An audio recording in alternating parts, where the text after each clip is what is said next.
A ver, buenos días, buenas tardes, buenas noches. Venga, vamos con un nuevo vídeo de este canal de YouTube. Ya sabéis, Roma Victrix. Ya sabéis, Juan Luis Posadas, profesor de universidad, doctor en Historia Antigua, 30 años, dedicándome al mundo de los romanos, a investigar, a estudiar, a divulgar, a dar a conocer el mundo de los romanos. Os he contado algunas cosas de mi biografía. Quizás no sabéis que soy colaborador habitual de Historia National Geographic, de la revista National Geographic Historia, desde su fundación en España en 2008. He escrito casi 30 artículos en esta revista, todos ellos de Historia de Roma, y también he escrito en la editorial RBA, que es la matriz de esa revista, un libro por encargo, La caída del Imperio Romano.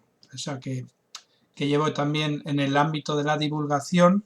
Aparte, bueno, pues he escrito varios artículos en revistas que los que tenéis ya cierta edad os acordaréis, como Historia 16, revista de arqueología, y de las nuevas, bueno, pues la revista Clio, etcétera. Es decir, que he seguido en el ámbito de la divulgación, también algún podcast, alguna entrevista de radio, alguna otra revista como Stylus, etcétera. En el ámbito de la divulgación también he trabajado bastante. Bien, seguimos con este ciclo de sesiones, de clases, de conferencias, como queréis llamarlo, de historia de Roma a vista de pájaro. Habíamos visto ya la fundación de Roma, habíamos llegado a la expulsión de los últimos reyes, que si os acordáis eran tanto los reyes expulsados, o sea, el rey y su hijo expulsado eran etruscos, pero los dos primeros cónsules de la nueva república, ya sabéis, año 509 a.C., eran etruscos. Os hablé un poquito del conflicto patricio-plebeyo. Vamos un poco a explicar a muy grandes rasgos, ¿de acuerdo? ¿Qué es esto de la república? Res pública, la cosa pública, es decir, el gobierno de lo que nos une, de lo común a todos, ¿no? Res público, es decir, de la cosa pública. Es importante porque no tiene nada que ver la República Romana o la República Ateniense con otras repúblicas que ha habido a lo largo de la historia. Yo qué sé, la República de Venecia, ¿no? Ahora mismo no me acuerdo exactamente las fechas, siglo IX después de Cristo, lógicamente, hasta que Napoleón termina con ella a comienzos del siglo XIX, unos 1000 años de república, ¿no? O la República Suiza, ¿no? Que también es una república que tiene varios siglos de historia. No, la República Romana era una república oligárquica. Estoy leyendo ahora mismo un libro de un catedrático que se llama Fernández de Buján, un catedrático muy famoso, me parece que es de la Universidad Autónoma de Madrid, de Derecho Público Romano, ¿no? De Historia del Derecho Romano, creo que se llama el libro, ¿no? Y él, precisamente, ayer leía que para él la república fue la democracia más avanzada de toda la historia antigua. Es decir, porque él considera que una república donde se votaba por comicios, es decir, todo se votaba, todas las leyes se votaban en estos comicios donde uno pertenecía, bueno, pues a una tribu o a una centuria y votabas dentro de estos comicios. Para él fue el experimento democrático más avanzado de toda la historia antigua. Luego hablaremos un poquito de esto. Realmente la República Romana no era una república democrática. Fernández de Buján habla de timocrática, que no significa el poder de los timos. Perdón por el chiste malo. Timos en griego es riqueza. Es decir, para Fernández de Buján era una república donde, como te encuadraban en una tribu o en una centuria según tu renta, es decir, según tu riqueza, al final tenían mucho más poder las tribus de la gente rica que las tribus de la gente pobre. Por tanto, para él gobernaba el dinero. Yo prefiero llamarle oligárquica, es decir, una república donde el poder lo tenían unos pocos que podían ser 200, 300 personas, ¿no? Pero para toda la República Romana era muy poca gente. Esta república oligárquica que se desarrolla entre el 509 a.C., por tanto finales del siglo VI, hasta el bueno, la República temprana y media, más o menos hasta el siglo III a.C. Ya se ve que la República reciente, digamos, o la República posterior sería hasta el siglo I a.C. A esta República romana tan temprana, año 509 a.C., por ejemplo, Atenas estaba prácticamente saliendo de la etapa oscura, por tanto estamos hablando de una época muy temprana, ¿de acuerdo? Le debemos una serie de avances, una serie de temas muy importantes para la civilización posterior.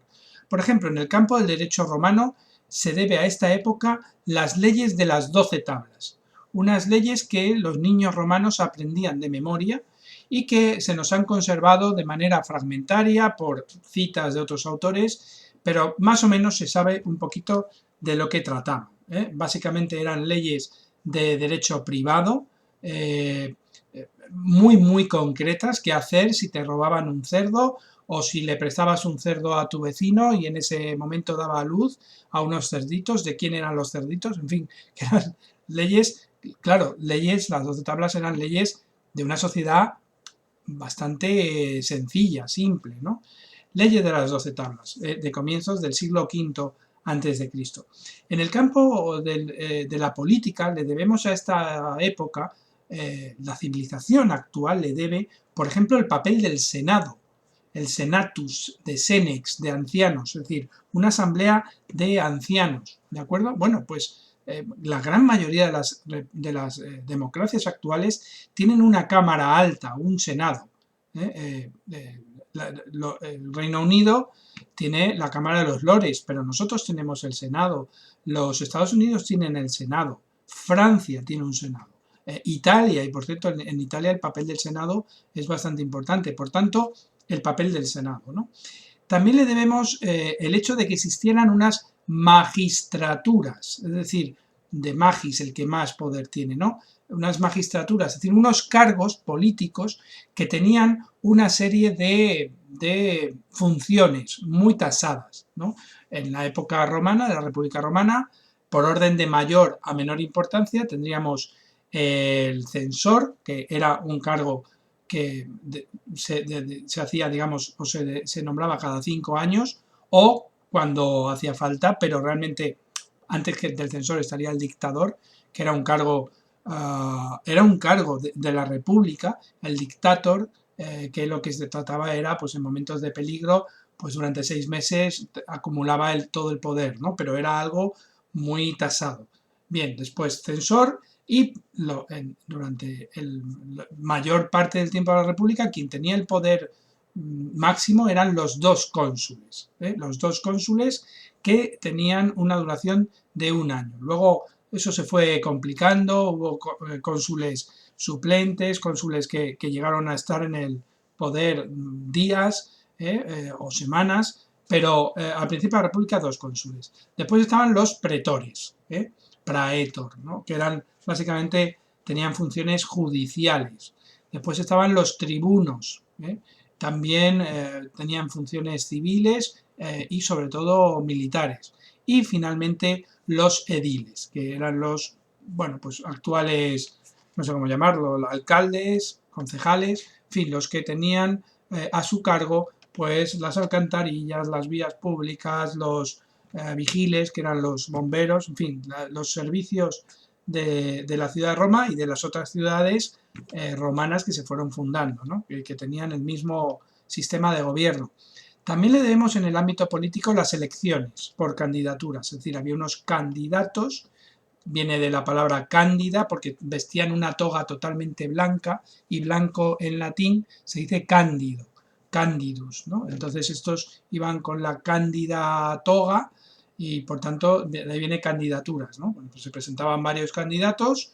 En Pompeya, por ejemplo, se conservan carteles electorales pintados en las paredes, vota Pepito. Bueno, pues no se llamaba Pepito, ¿no? A Boconio o a cualquiera de las familias importantes de Pompeya, se lo debemos a los romanos. Los tribunales, todo lo que es la vida judicial es calcada a la vida judicial romana, ¿no? ¿Qué más le debemos a la República? Por ejemplo, en el campo del ejército, la importancia brutal dada a la infantería. durante 2500 años a la infantería pesada, ¿de acuerdo? Es decir, equipada con armaduras, con escudos, con cascos, con glebas que protegían las piernas, con armas ofensivas y defensivas, las ofensivas básicamente el pilum, es decir, la lanza arrojadiza, y defensivas la espada corta. No soy experto en historia militar, seguro que si esto lo ve alguien pues de estos fanáticos de las legiones romanas, ya me pasó en un libro, bueno, es que el profesor Posadas tal, bueno, no soy especialista en tema militar, ¿no? Pero esta importancia de la infantería pesada se ha mantenido en el tiempo prácticamente hasta nuestros días, o por lo menos hasta la Primera Guerra Mundial, que ya la presencia de máquinas, ¿no? Tipo tanques, aviones, etcétera, ha desplazado quizá la importancia de esta infantería, ¿no? En el campo de la arquitectura y de la ingeniería le debemos a la República Romana diferentes temas. Por ejemplo, se empezaron a construir las calzadas romanas. La primera fue la Vía Apia, que más o menos transcurría hacia el sur durante unos 200 kilómetros y que tenemos todavía tramos visitables en Roma. Por cierto, si alguna vez vais a Roma, yo creo que he ido como 12 o 13 veces, siempre voy a la Vía Apia, los 3, 4, 5 primeros kilómetros, me alquilo una bici, allí tenéis, en el comienzo de la Vía Apia, tenéis un sitio donde, o varios sitios donde se alquilan bicis, es maravilloso. O sea, id a la Vía Apia sí o sí, si podéis visitar alguna catacumba cristiana, mejor. Pero bueno, no dejéis de ver la tumba de Cecilia Metela y algunas otras tumbas que hay en la Vía Apia. Por tanto, calzadas romanas. Los acueductos, los primeros acueductos, eso que nosotros pensamos de esos arcos como el de Segovia, realmente son las partes visibles que servían para salvar, porque el agua tenía que llevar un desnivel constante, servían para salvar valles y vaguadas. Realmente los acueductos, lo importante de los acueductos estaba bajo tierra, eran conducciones de agua, ¿no? Y también las obras de fortificación romana con esas torres cuadradas. La torre cuadrada que siguió siendo básica en la arquitectura militar en todas las fortificaciones, básicamente hasta el siglo XIII, XIV, cuando la invención de los cañones hizo que las torres cuadradas fueran más vulnerables, ¿no? Y entonces se empiezan a construir torres y fortificaciones con menos ángulos, es decir, por tanto, semicirculares, circulares, etc.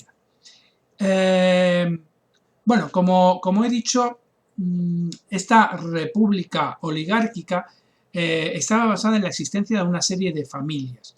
Y os quería hablar hoy de un personaje, de Apio Claudio Caecus, es decir, el ciego. Ya recordad la onomástica romana, ¿no? Praenomen, Apio, es uno de los nombres, de los 18 nombres creo que tenían los hombres romanos, solo tenían 18, ¿de acuerdo? Claudio, era la familia de los Claudios, por cierto, una familia que originariamente no era romana, aunque eran patricios, no eran romanos, descendían de un rey, parece ser, de un rey ahora mismo no recuerdo si etrusco o albano, pero bueno, pues una de las familias más importantes que después dio lugar incluso a emperadores. Por tanto, es una familia que domina toda la república hasta el año 70, que me parece que muere la última, o 72, muere la última representante de esa familia Claudia, Julio Claudia, que habían gobernado en Roma, bueno, pues desde Tiberio, ¿no? año 14 después de Cristo, hasta la muerte de Nerón, 68 después de Cristo. ¿Por qué hablo de Apio Claudio el Ciego? Porque su labor, primero conocemos mucho de su vida, luego lo veremos por una inscripción maravillosa que hay de él, ¿no? Pero además por los cargos que desempeñó. En el año 312 a.C. había sido ya 2 veces cónsul, fue elegido censor e intentó solucionar los problemas de comunicación con el sur de Italia. Así que construyó esa vía Apia hasta Brindisi, es decir, hasta el tacón de la bota italiana, para que nos entendamos. Otra gran obra de Apio Claudio Caecus, o ciego, fue el primer acueducto romano, el Aqua Claudia, que traía agua desde el oeste de la ciudad hasta el centro de la misma. No queda prácticamente nada, pero sí se sabe su trazado.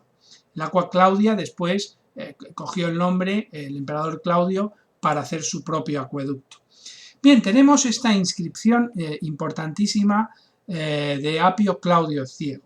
La voy a leer la tengo aquí delante, ¿no? La tengo en latín, es una inscripción del finales del siglo IV a.C. y se conserva perfecta, intacta, ¿no? Apius Claudius Cae Filius Caecus.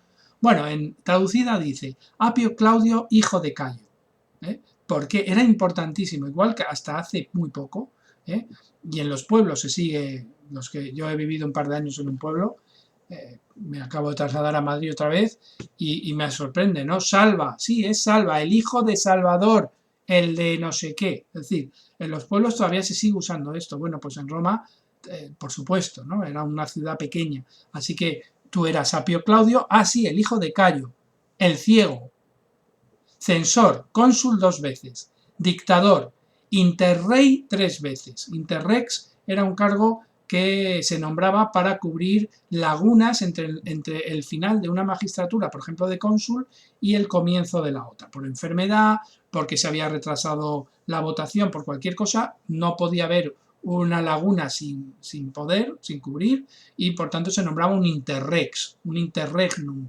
De ahí viene nuestra palabra el interregno, ¿no? Bien, interrey 3 veces, pretor 2 veces, edil curul 2 veces, cuestor, tribuno militar 3 veces. Conquistó muchas fortalezas samnitas, dice la inscripción, Samnitus cepit, plura opida de Samnitibus cepit, conquistó muchas fortalezas, opida es fortaleza bárbara, vamos a decirlo así, y derrotó un ejército de sabinos y etruscos. Hizo la paz con el rey Pirro, famoso rey que invadió el sur de Italia durante varios años. Durante la censura construyó la vía Apia y trajo el agua a la ciudad. Muy importante, ¿no? Et aquam in urbem adduxit. Y además construyó el templo de Belona, o Bellona, se escribe Bellona, se pronuncia Belona. Por tanto, Apio Claudio el Ciego, inscripción maravillosa que nos dice mucho de estos oligarcas que controlaban y que regían la República Romana. Bien, República Romana, mediados del siglo III a.C., por tanto 200 y pico a.C., la República Romana derrota a Cartago. Ya sabéis, Primera Guerra Púnica y Segunda Guerra Púnica. Termina en el 202 a.C. con la derrota, que no la destrucción todavía, hasta el 146 no se destruye Cartago, pero sí que Cartago, esa potencia que dominaba todo lo que es la actual Túnez, parte de Libia, parte de Argelia, sur de Hispania, Baleares, Córcega, Cerdeña, Sicilia, es decir, todo el Mediterráneo central, fueron perdiendo esas islas y esos territorios en estas dos primeras guerras púnicas contra Roma, ¿no? A partir de la destrucción de Cartago comienza la expansión de Roma por todo el Mediterráneo. La Segunda Guerra Púnica, ya sabéis, 218, los romanos desembarcan en Hispania en el 218 a.C. Y a partir de ahí también pues se expanden hacia Grecia e incluso hacia Siria, etc. Por tanto, la República comienza esta expansión. Son 3 guerras púnicas. Primera Guerra Púnica, 264-238 a.C. Fijaros que son 26 años de guerra, donde los romanos conquistan Sicilia, Córcega y Cerdeña, por tanto el Mediterráneo central. Segunda Guerra Púnica, 218-201 a.C., he dicho antes 202, que es la batalla de Zama, 201 a.C. Los romanos conquistan la costa mediterránea de Hispania y derrotan a Aníbal en esa batalla famosísima de Zama. Ya sabéis, Escipión el africano derrota a Aníbal Barca en la batalla de Zama. La batalla quizá más importante de la República, quizá junto a Accio, quizá fuera la batalla de Zama. Y en la tercera guerra púnica, 148-146 a.C., donde los romanos destruyen Cartago e incorporan la actual norte de África, ellos llamaban la provincia de África, la actual Túnez, para entendernos, lo incorporan a la República. En el siglo II a.C., en esta expansión mediterránea, los romanos empiezan la conquista de Grecia. Grecia en ese momento estaba dominada por algunas potencias, la más importante era Macedonia.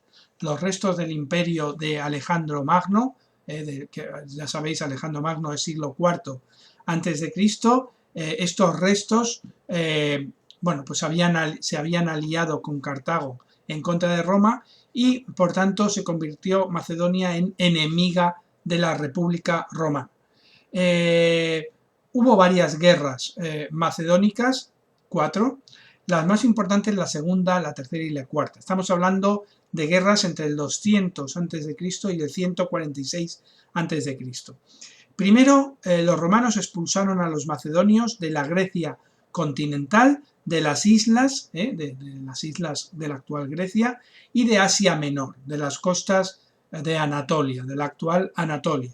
Después, en torno al 168, los romanos derrotan a Macedonia en la batalla de Pydna y dividieron Macedonia en 4 repúblicas títere. La batalla de Pydna fue también muy importante, porque fue la primera ocasión en la que la famosísima falange macedónica, esas filas muy prietas de infantes pesados con lanzas que creo que alcanzaban los 4 metros o más, y que por tanto frontalmente eran invencibles, los romanos con sus legiones consiguieron rodear, flanquear por tanto la falange y vencieron a los macedonios. Por tanto, también fue una batalla muy importante. Y en la última guerra macedónica, los romanos conquistan Pella, se escribe Pella, se pronuncia Pella, la capital de Macedonia, por cierto, destruyen Corinto, e incorporaron Macedonia como provincia romana. Ya tenemos, por tanto, a los romanos, 146 a.C., en el norte de África, en Hispania, avanzando hacia el interior. Tenemos a los romanos, por supuesto, prácticamente toda Italia. Tenemos a los romanos en Grecia. ¿Qué ocurre? A partir del 146 a.C., los romanos comienzan también a conquistar Asia Menor, lo que es más o menos la mitad occidental de la actual Anatolia, y Siria, lo que podría ser Siria y Líbano actuales. Bien, ¿a quién pertenecían todos estos territorios? Pertenecía a otro de estos imperios que eran herederos del imperio de Alejandro Magno. Ya sabéis que cuando muere Alejandro Magno en el siglo IV se divide su imperio entre diferentes reyes. Lo más importantes fue el imperio de los Ptolomeos, Egipto y la zona de Fenicia-Palestina, el imperio seleucida, básicamente Irán, parte de Irán, Irak, Siria y parte de Anatolia, y Macedonia, que sería Grecia y la costa anatólica, ¿no? Bien, el imperio seleucida, que dominaba en esta zona, fue derrotado por Roma. Primero, Tratado de Apamea, 188 a.C., los seleucidas abandonan todo lo que tenían en Europa y ceden Asia Menor al aliado de Roma, la ciudad de Pérgamo, de donde viene, por cierto, la palabra pergamino, porque allí se fabricaban los primeros pergaminos. En el año 168 a.C., los romanos consiguen que los seleucidas abandonen Egipto, que lo habían conquistado brevemente, y la isla de Chipre. Y finalmente Pompeyo el Grande, derrota a los seleucidas e incorpora Siria como provincia romana en el año 63 a.C. Así que estamos hablando de en torno a unos 120 años que duró la lucha de los romanos contra los seleucidas. Y el último resto de no sé cómo llamarlo, constelación de pequeños estados que habían surgido en la época tras la muerte de Alejandro Magno fue el reino del Ponto. El Ponto es el norte de Anatolia, que digamos Ponto significa mar, y es la zona litoral del Mar Negro. Bueno, pues un tal Mitrídates, rey del Ponto. Si os gusta la música, Mozart tiene una ópera Mitrídates, rey del Ponto, rey del Ponto. Este Mitrídates fue una especie de Napoleón. Lo que pasa es que, claro, su estado era muy pequeño, pero consiguió derrotar a los romanos en varias ocasiones. Finalmente fue derrotado y muerto en el año 65 antes de Cristo. ¿Por qué cae la República Romana? Fijaos que hay un gran debate sobre por qué cae el Imperio Romano. Sobre todo a partir de Gibbon, de su libro Decadencia y caída del Imperio Romano del siglo XVIII. Ha habido muchísima literatura. Yo mismo, ya os he dicho antes, he escrito un libro sobre la caída del Imperio Romano, es decir, que no es ni siquiera mi especialidad, pero bueno, pues lo escribí y me encantó hacerlo, ¿no? Pero no hay tanto debate sobre por qué cae la República Romana. Sabemos exactamente cómo. ¿Cómo cae la República Romana? La República Romana cae en manos de generales ambiciosos. Los ejércitos romanos dejan de ser leales al Estado, a la República, para ser leales a los generales que les pagan, que les prometen conquistas y botín en dinero, en esclavos, en mujeres, etcétera, y por tanto, bueno, pues César se hace con sus propios seguidores, Pompeyo, que fue, por cierto, yo creo que incluso mayor general en cuanto a territorio conquistado que el propio César, aunque hoy en día está olvidado. Pompeyo fue un grandísimo general, ¿vale? Iba a decir una palabrota, ¿no? Pero fue un grandísimo HDP también, ¿vale? Pero fue un grandísimo general. Aún así, a mí cuando me preguntan, profesor, ¿usted en la guerra civil con quién iba? Yo sé de qué guerra civil me hablan, ¿no? No soy tonto. Yo siempre digo, yo iba con Pompeyo. Claro, y se queda todo el mundo alucinado. Pompeyo al final defendía la república, que aunque imperfecta era una democracia, mientras que César lo que venía era implantar una dictadura, una monarquía, y de hecho, bueno, pues su sobrino nieto implantó el imperio que duró 400 años. Por tanto, yo era Pompeyo. Bien, la República Romana, desde mi punto de vista, y es mi opinión particular, fue víctima de su propio éxito. Fue un éxito fulgurante. Estamos hablando que entre la derrota de Cartago 201 a.C. y la derrota de Mitrídates, rey del Ponte, en el año 65, es decir, en aproximadamente 136 años, es decir, ¿cuántos? 7 generaciones, la República Romana pasó de controlar básicamente Italia a controlar casi todo el Mediterráneo. Ya sabéis que el Mediterráneo lo termina de controlar básicamente César con la conquista de las Galias y Augusto conquistando, bueno, pues la actual zonas de Croacia, Marruecos, Argelia, en fin, algunas zonas y por supuesto incorporando Egipto, ¿no? Así que ese éxito brutal, esas guerras de conquista, esas incorporaciones de tierras, las tierras conquistadas pasaron a ser del Estado romano, que muchas veces las ocupaban los ricos, ¿no? La nobleza, pero en gran medida eran riquezas impresionantes. Fijaos, por ejemplo, estoy siendo un poco caótico, pero creo que se me entiende. Cuando se conquista, por ejemplo, Pérgamo, Rodas, Macedonia,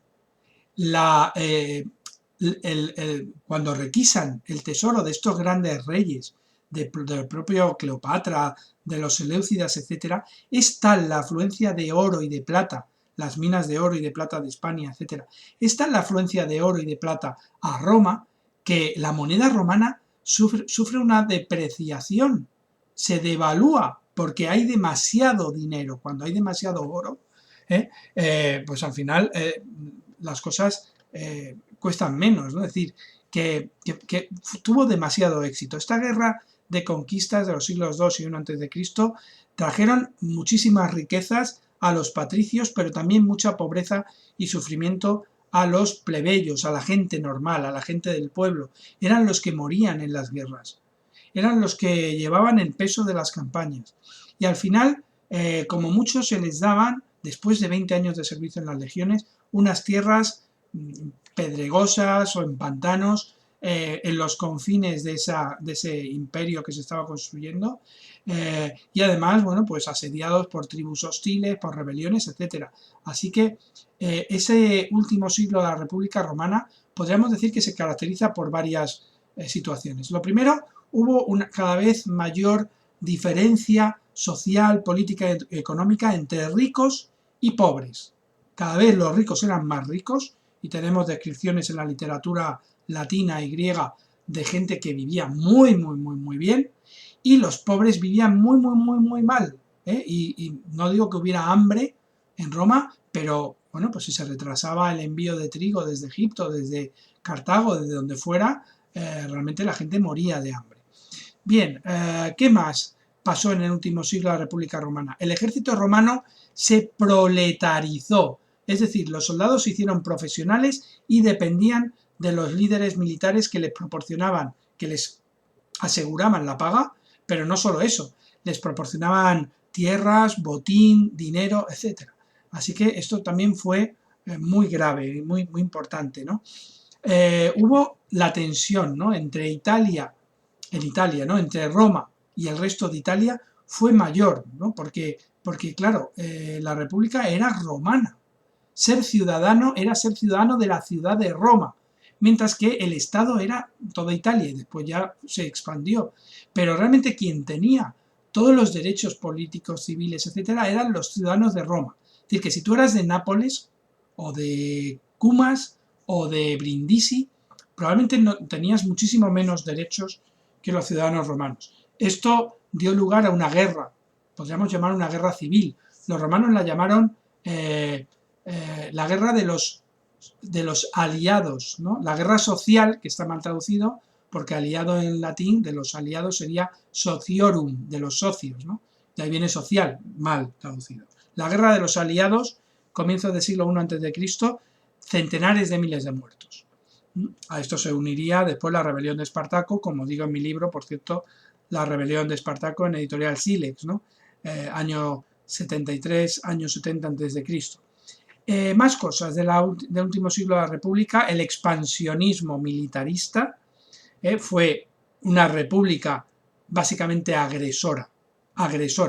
La República Romana siempre quería justificar las guerras como que eran en respuesta a una agresión. La realidad es que los romanos necesitaban conquistar tierras para conseguir triunfos subgenerales, para conseguir botín, para llevar esclavos. La economía se hizo, por cierto, más esclavista, no en el sentido marxista del término, pero cada vez en determinadas zonas se necesitaba mano de obra esclava, y además fue un expansionismo genocida. En muchos lugares hubo auténticos genocidios. Yo lo siento por los que sois admiradores de César, ¿no? Y mi hermano mayor, mi hermano Paco, es admirador de Julio César, como muchos otros, pero Julio César, hay una convención ya entre los historiadores, entre los investigadores, que provocó un genocidio de entre 1 y 2 millones de galos, a los que mató por hambre o por asedios o pasándolos a cuchillo durante su célebre conquista de las Galias, ¿no? Fueron guerras terribles las que sufrimos en Hispania, por ejemplo. Tardaron los romanos 2 siglos en ultimar la conquista de Hispania y hubo auténticas masacres. Es muy famosa la masacre de lusitanos, hecha por Galba, un general romano antepasado del posterior emperador Galba, pero en general fue muy genocida, ¿no? Pero en Galia, en Asia Menor, en Siria, en Judea, en Egipto también murieron centenares de miles de personas, ¿no? Y después tenemos una guerra civil intermitente en Roma entre el año 81 y el 31 a.C. 50 años de guerras civiles no continuados, es decir, hubo periodos de paz, ¿no?, como el de los años 50 a.C., por ejemplo, los años 60, pero hubo diversos episodios de guerra civil. Finalmente se impuso en todas estas guerras un aristócrata romano, de una familia patricia, pero que dirigía a la facción popular, Cayo Julio César. Y después también por su sobrino nieto, que tomó el mismo nombre que él, por cierto, Cayo Julio César Augusto. Bien, yo creo que lo podemos dejar por aquí. La República Romana, una república expansiva, agresora, militarista, que también tuvo cosas muy importantes para la civilización, el derecho, todo el tema político, las magistraturas, la democracia entendida en términos de la historia antigua, y bueno, pues una república que al final murió de éxito. Era ingobernable, no se podía gobernar todo el Mediterráneo básicamente desde la ciudad de Roma. Es como si intentáramos gobernar Rusia, imaginaos, ¿no? Rusia, la actual Rusia, antigua Unión Soviética, gobernarla desde Moscú con el alcalde de Moscú que fuera el presidente de toda Rusia y ayudado por el concejal de urbanismo, el concejal de obras públicas y el de la policía. Bueno, pues básicamente eso pasó en la República. Es decir, Roma, una ciudad más o menos grande, pero no era la ciudad más importante, por cierto, del Mediterráneo, probablemente era Antioquía o, por supuesto, Alejandría, ¿de acuerdo? Bueno, pues Roma gobernaba con magistrados básicamente locales, enorme extensión de terreno. Lo dejamos aquí, el próximo día hablaremos del imperio, que yo llamo un imperio popular, porque desde mi punto de vista los emperadores romanos se apoyaron básicamente en el consenso del ejército. Y para mí el exequitus romanus seguía siendo el pueblo romano en armas. Es algo polémico, lo que voy a explicar en la próxima sesión, pero explicaría bastante el imperio, ¿no? Y esa lucha entre los emperadores y la aristocracia y el senado. Los emperadores se apoyaban básicamente en el ejército y cuando, por cierto, perdieron el apoyo del ejército, Nerón, por ejemplo, pierden la cabeza y mueren asesinados. Así que hablaremos de este imperio popular en la próxima sección. Muchas gracias y nos vemos en la próxima. Adiós.